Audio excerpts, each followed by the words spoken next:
हरे कृष्णा। श्रीमद् भगवद गीता अध्याय 2 सांख्य योग श्लोक 61वां।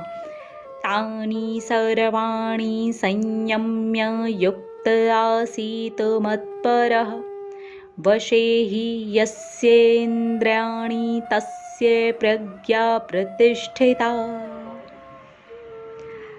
आगे श्री कृष्ण भगवान अर्जुन को समझाते हैं,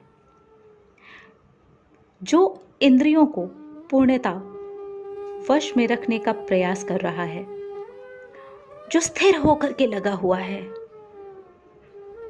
वो स्थिर बुद्धि कहलाता है, क्योंकि वो स्थिर है, बुद्धि को एक ही जगह लगाया हुआ है।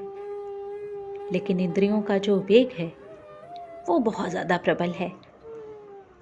लेकिन अगर तुम मुझ में स्थिर कर देते हो खुद को, तुम खुद को स्थिर करने का पूरा प्रयास कर रहे हो, योग कर रहे हो, अभ्यास कर रहे हो, वो करते करते मुझको सौंप दो अपनी सारी की सारी इंद्रियों को, अपने मन को, अपनी बुद्धि को मुझ पर एकाग्रित कर दो, सिर्फ और सिर्फ मुझ में स्थिर कर दो। तब ये इतना ज़्यादा आसान हो जाएगा जितना ज़्यादा वो कठिन है। जितनी ज़्यादा वो प्रबल है उतनी ज़्यादा आसानी पैदा हो जाएगी। इस श्लोक का यही मतलब है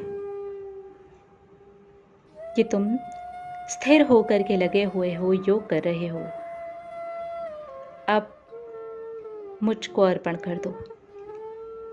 अब इसे अपने जीवन में लगा करके देखते हैं। अगर हम सिर्फ और सिर्फ स्वयं को समझने का प्रयास करें, आत्मा के रूप में अपने आप को देखने का प्रयास करें, तो हम स्थिर हो जाएंगे। थोड़ी बहुत तो पकड़ बना ही लेंगे, और वो पकड़ बनाते बनाते अगर हम श्री कृष्ण के चरणों में अपने स्थिर होने को, अपने आप को, अपने मन को, अपनी बुद्धि को, अपनी सारी इंद्रियों के वेग को रख देते हैं कि आप संभालिए प्रभु, मैं तो योग में हूँ, मैं तो अपने आप को जानने में हूँ, मैं तो स्थिर हूँ, अपनी बुद्धि को, मैं आत्मा को जानने में लगा रहा हूँ, क्योंकि वही आत्मज्ञान है, वही सबसे बड़ी शिक्षा है, वही सबसे बड़ा लेसन है।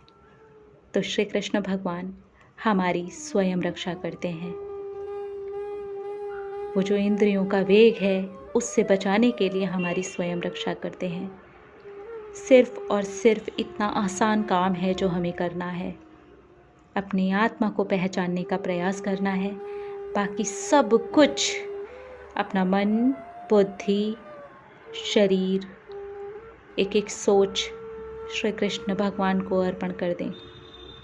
उसके बाद वो सब कुछ स्वयं संभाल लेंगे।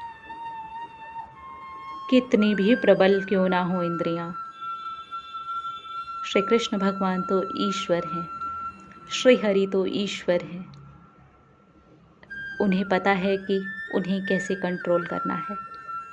जब हम हारते हैं तब ईश्वर आते हैं हमारा हाथ पकड़ने के लिए, और अगर हम उनको ही सब कुछ सौंप देते हैं, उनके चरणों में हम सब कुछ रख देते हैं और उनमें ही अपने मन को स्थिर कर देते हैं और ये समझते हैं कि अपने आप को जानने का प्रयास करते हैं, तो जब भी हम अपनी आत्मा को जानने का प्रयास करते हैं और श्री कृष्ण के हाथों में सब कुछ अर्पण कर देते हैं, तो फिर वो सारा कार्यभार स्वयं अपने ऊपर ले लेते हैं।